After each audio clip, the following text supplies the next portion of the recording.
Ken, we're here to discuss the comprehensive history of the club that you've produced. What was it that made you want to write a book detailing the history of Blyth Spartans? Well, a few years ago I had been writing for the programme, and I've been writing articles about local football and some of the strange things that happen in local football. And I've always had an interest in the non-league scene. I've been watching Spartans for about 40 years now, and that isn't a book on Blyth Spartans. There isn't a history book, official history book with the whole story in. So yeah, it's about time it was written. And you mentioned in the book that you never thought the book would be finished. Yeah. Just how long has the process taken so far, and has it been more of a daunting task than you originally envisioned it being? Well, if I can look back, if I knew what was ahead when I started, I probably might not have started it. It's taken about 7 or 8 years altogether, about 5 years of research. I've read every Blyth news, every news post leader, thousands of match programmes, hundreds of books to pull the story together and then write it as well. The book is about 180,000 words, edited down from a lot more than that. So it's very comprehensive, and it's been a lot of work, but I think it's worth it. It's safe to say as well that you're a well-travelled North East non-league fan, taking in games from all over at different levels. Was that your reason for including a range of information on other clubs in this book as well? That's a good point. I don't think you can tell the story about Blyth Spartans unless you include the story of the opponents, of the leagues they were in, why the leagues were the way they were, what happened to them, where the players have come from, where they went to. And I think it's a story of the other clubs which doesn't exist either. So fans of all the other North East non-league clubs, and indeed the historians of Newcastle, Sunderland and Middlesbrough, I think they will be interested in quite a bit of the stuff I found as well. As you say, you're sort of touching on the next questions. Does that mean there's a lot in the book that might appeal to like non-Blyth fans? Definitely. Anybody interested in football, especially North East non-league football, I think it's a book for them. I really do. Obviously it's a heavy Blyth content, you can expect that. But there's stuff about the other teams where I think the supporters of those clubs will find it really interesting. You've found a lot out about the club during the writing of Where the Famous Blyth Spartans for obvious reasons. Are there any surprising stories that stand out for you? There's quite a bit of comedy. You can imagine non-league football can be have its comical moments, and over the years there's been some belting stories.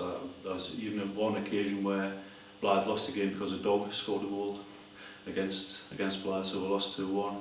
And there's been a time where an opposition player threw a snowball at the penalty as Blyth players bound to take it. The referee didn't see that happen and put the Blyth player off, and he missed and only drew. So find out all about that. And in the blurb for the book, you talk about the unnerving experience of feeling as if you knew ex-players that you were researching, and then the profound effect that the loss of these players in the First World War had on you. Will this sense of familiarity with certain players be something that readers experience for themselves when going through the book? I would love to think that. I would love to think that I've written it in such a style where you can pick up the players' lives and feel like you know them.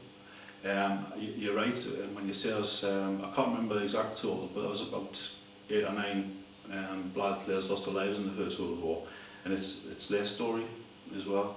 And some of them were high profile names for Blyth, and imagine that now. That's the way I look at it, imagine it now.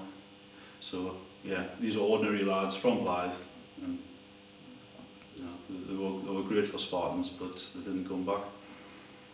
And yet, with yourself being a Blyth fan, going through the whole of the history, was it great to relive some of the club's more successful periods and historic conquests once again?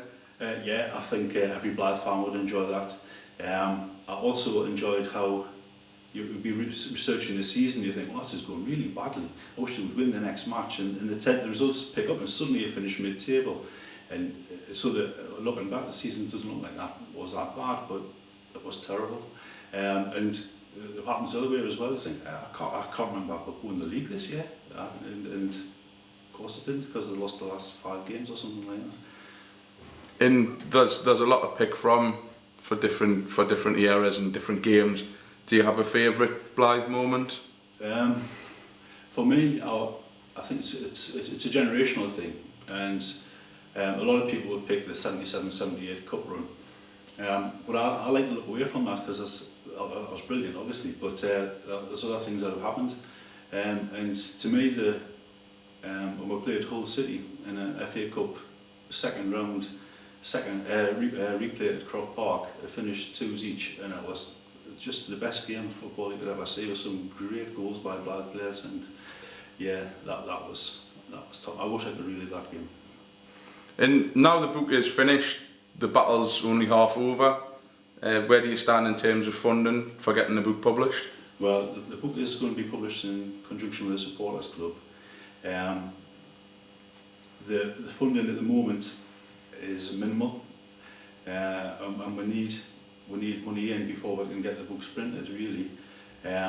We're looking for people to put their name down for pre-sales and get it in advance. I'm hoping that there are a couple of spare pages available where supporters can get the names inside the book because they bought the book in advance, and I think that's a fitting tribute for any Blyth fan to have your name in the official history. For those who may be watching and still undecided as to whether or not the book's for them, how would you sum it up and help persuade them to buy a copy? Well, I would think that a Blyth fan doesn't need persuading, as everything about the club that you could ever imagine is in the book. For fans of other clubs, it's not a chest-beating blather great sort of book. It's an honest history, and when we've been beaten fair and square by anybody else, it's in there. I've tried to write objectively. I would like to think it's the most detailed book of North East non-league football that's ever been written. That's quite a boast, but I'd like to read one that's more thorough. And finally, all being well, and with the funding aspect, when do you envisage the book will be available to buy? I would like to think it'll be out by Christmas, but that depends a lot on the funding and depends a lot on the pre-sales. So if anybody's got an interest in pre-sales, approach the Supporters Club, approach me, approach anybody from the club, get your name down, and we'll try and get it out as quick as we can.